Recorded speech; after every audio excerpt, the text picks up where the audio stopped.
اخواتي فين؟ وروني جمالكم. مين اللهطل اللي ما بياكل خيار ما بياكلهاش زي الناس؟ لا، بيقشرها الاول وبعدين ياكلها. طب مين اللهطل اللي لما كان يشوف جردل مليان ميه لازم يعمل الحركه دي بدون سبب؟ طب مين عندهم الكوبايه دي في البيت والميه فيها بتبقى دايما ساقعه؟ ده غير اللي بدون سبب بتبقى مخرومه من هنا وهو بيشرب لازم تغرقه. طب مين اللهطل اللي كان يبقى قاعد في الفصل بدون سبب يفضل يعمل كده في الشنطه؟ طب مين لما كان يفتح الحنفيه لازم بدون سبب يروح عامل كده؟ طب مين لما يجي نازل من البيت ومفيش حد في الشقه لازم بعد ما ينزل يشك ويرجع ياكد تاني على الباب؟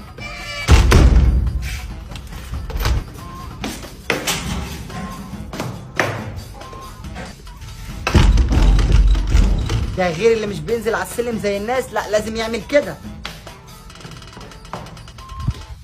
طب مين اللهطل اللي كان بيحب يستخبى في الستارة ولازم يعمل كده؟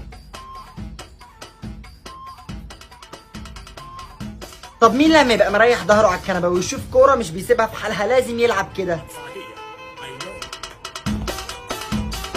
مفيش حد مش موجود في الفيديو ده. لو ما لقيتش نفسك تبقى بني ادم مش طبيعي او ما كنتش طفل ولا شفت طفولة. ولو لقيت نفسك ما تنساش تعمل لايك.